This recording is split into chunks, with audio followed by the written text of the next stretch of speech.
পাড়াপড়শি হাসি ঠাট্টা মস্করা করবি। হ্যাঁ আমি দিদির মতো হাত ধরতাম, হারিয়ে যাবো। ওই তো একটা দিন হারিয়ে যাবো।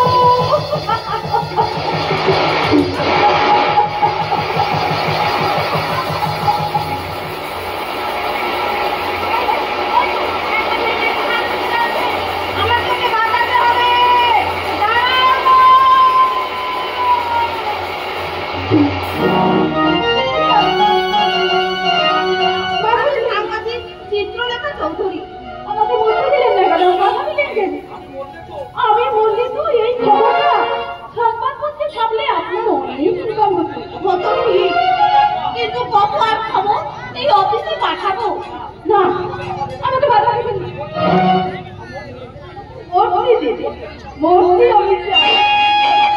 পৃথিবীতে বাঁচার জন্য মানুষ কত সংগ্রাম করছে, আর তুমি কিনা মরতে চাইছো?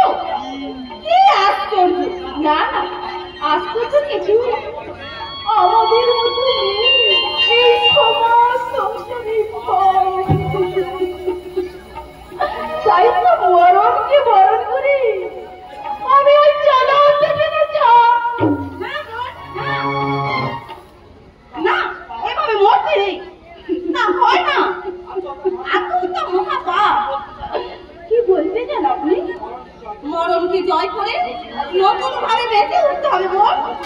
নতুন ভাবে? হ্যাঁ, অতীতের সব ঘটনা ভুলে, জীবনে সব যন্ত্রণা ভুলে তোমাকে একটা লক্ষ্য পথে এগিয়ে যেতে হবে। আমি কি তো পারবো? চিত্রলেখাদি কেন পারবে না?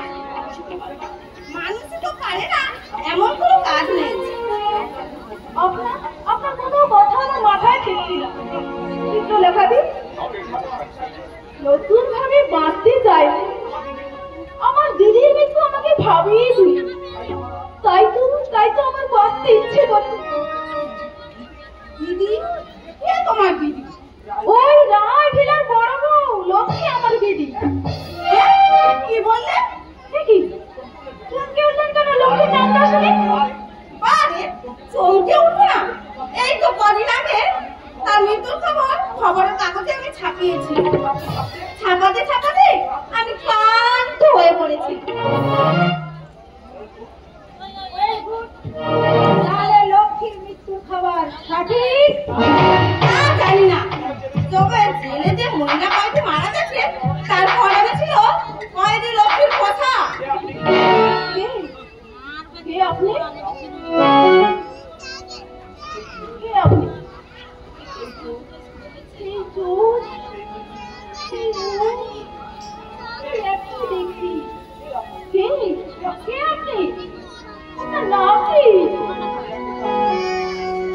আমি এক জানাবো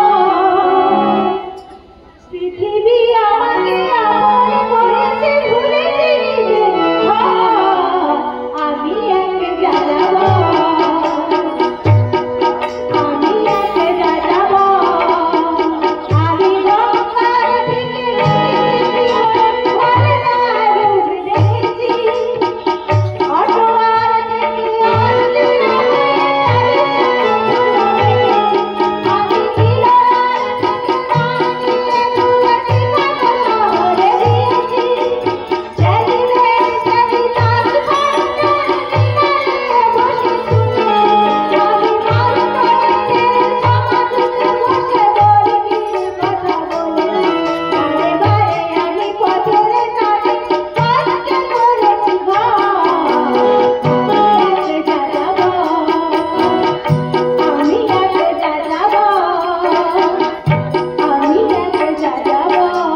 কোথায় থাকো তুমি?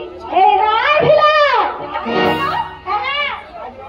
এই রায়ভিলার মালকিন নীলাঞ্জনা রায় আমাকে মেয়ের মতো ভাবেন, তাই আমি এখানে থাকি। কি করো তুমি? শিষ্টের পালন আর দুষ্টের দমন। কি পরিচয় তোমার? এই পার্কে কেন? আমি আজ চাঁদা করি। চাঁদা সব মিলে অসাধারণ একটা জিনিস, তাই ভাগ্যকে সফল করে পথেই নেমে পড়েছি। এই পার্কে তোমাকে নিয়ে যেতে, কারণ আমাকে, হ্যাঁ তোমাকে। ওকে, কোথায় নিয়ে যাবে তুমি? কেন আমি যেখানে থাকি? না না না, আমি কোথাও যাবো না। যে রায়ভিলা ষড়যন্ত্র করে আমার দিদিকে একটু সুখ শান্তি দেয়, সেই রায়ভিলা আমার দিদির মৃত্যুর একটু খোঁজ খবর নেয়নি, সেই কথাই খারাপ। আমি কিছুতেই যাবো না, যাবো না। তোমাকে তাহলে অনাথ আশ্রমে রেখে আসবো, থাকবি তো সেখানে? অনাথ আশ্রম? যারা আশ্রয়হীন, যাদের সহায় সম্বল বলে কিছু নেই, তাদের আমি অনাথ আশ্রমে রাখার ব্যবস্থা করি।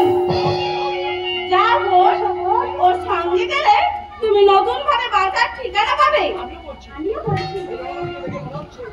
এই রণচণ্ডীকে দেখে মনে হচ্ছে এ যেন এক বিদ্যাসাগর বিবেকানন্দের মতো মানুষকে কত ভালোবাসে। আজ দেশটা দুর্নীতির প্ল্যাটফর্ম হয়ে গেছে। ফুটপাতে কত অসহায় মানুষের কান্নার রোল, পার্কে কত বেপুরা ছেলে মেয়েদের আড্ডা, নোংরামি, স্কুল কলেজে কত শিক্ষক ঘুম, ছাত্র ছাত্রী ঘুম। না, এসব আর চলতে পারে না। তাই নব দুর্গার মতো তুমি এগিয়ে চলো রণচণ্ডী।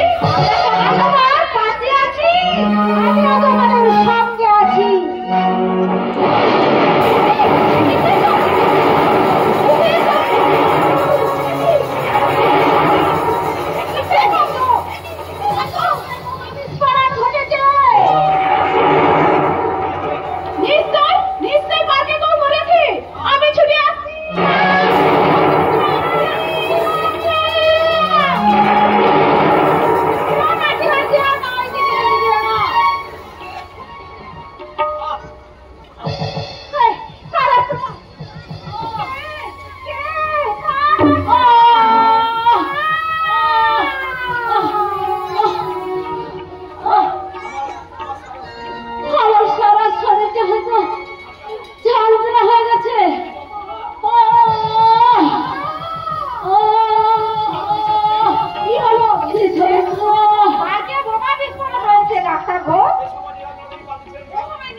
আমার নাচ শুনে নিয়ে এসো। চলো।